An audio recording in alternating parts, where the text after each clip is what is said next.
የዛሬን ቀን ማየት ስላለብኝ አይደለም ያየሁት፣ መብቴ ስለሆነ አይደለም ያየሁት፣ ተፈቅዶልኝ ነው፣ እድል ተሰጥቶኝ ነው። አንዳንድ ሰዎች መኖር መረረን ይላሉ። መጀመሪያ ሲኖርኩ ባንተ መብት ነው ወይ? መኖር ስለፈለክ ነው እየኖርክ ያለው? ተፈቅዶልህ እኮ ነው።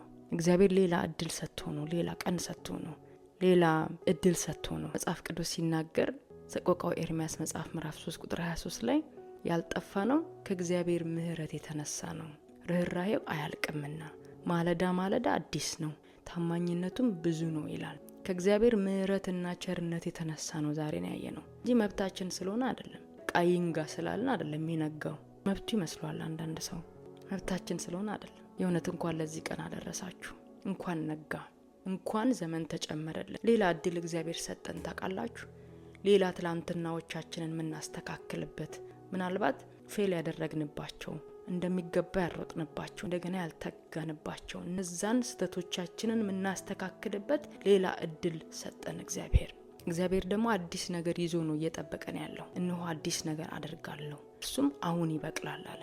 እግዚአብሔር ሁሉ ጊዜ እንዳልኳችሁ ማለዳ ማለዳ አዲስ ነው ይላል። በቃ እግዚአብሔር ሁሉ ጊዜ አዲስ ነገር ነው ይዞልን እየጠበቀ ያለው። እግዚአብሔር አዲስ ነገር ወደኛ ይዞ ሲመጣ እኛ ደግሞ አሮጌውን መልቀቅ አለብን፣ ትላንትናዎቻችንን መተው አለብን። ምክንያቱም እግዚአብሔር ትቶልናል። እግዚአብሔር ቂም የሚይዝ አምላክ አይደለም። እግዚአብሔር እንደ ሰው አይደለም። ትላንትና እንደዚህ አርጎኝ ብሎ ቂም የሚይዝ አምላክ አይደለም። ስለዚህ እግዚአብሔር አዲስ ነገር ይዞ ወደኛ ሲመጣ አሮጌውን ልምምዳችንን፣ አሮጌውን ምልልሳችንን፣ ትላንትናዎቻችንን መተው አለብን። ትላንትናዬን አልደግመውም። 2024ን በኖርኩበት 2025ን አልኖረውም። በእውነት በቃ አልደግመውም።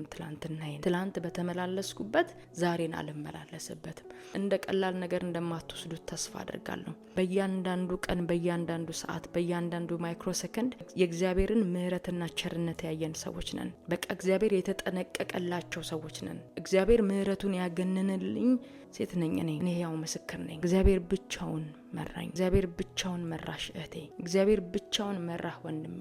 ከርሱም ሌላ አምላክ አልነበረም። በእግዚአብሔር ምሕረት፣ በእግዚአብሔር ቸርነት ተጠብቀ ነው ዛሬን ያየኸው። ከእግዚአብሔር ውጪ ደግሞ ሌላ ማንም አልነበረም። የራስህ ብቃት፣ የራስህ ችሎታ፣ የራስህ ጓደኛ ዘመድ አይደለም። እግዚአብሔር ብቻውን ነው የመራን። ክብር ለእግዚአብሔር ይሁን። ከክፉ ሁሉ እየጠበቀ እኛ ከምናየው ከማናየው ከብዙ ነገር ለነገ ደግሞ እግዚአብሔር አዲስ ነገር ይዞ እየጠበቀን ነው። ከኋላ ያለውን እየረሳችሁ፣ ከኋላ ያለውን እየተውኩኝ ከፊት ያለውን ለመያዝ የምዘረጋበት አመት ነው።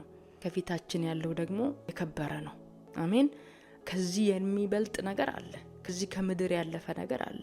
ከመብላት ከመጠጣት ሸሚዝ ከመቀየር ያለፈ ነገር አለ። በእውነት ከእንጀራ ያለፈ ነገር አለ። ምክንያቱም እግዚአብሔር እኛን ወደ ራሱ ሲጠራን በእኛ የከበረን ነገር አይቶ ነው። በቃ ከዚህ ከምድር ያለፈ ነገር አለ። የሚታየው ጊዜያዊ ነው ይላል አይደል?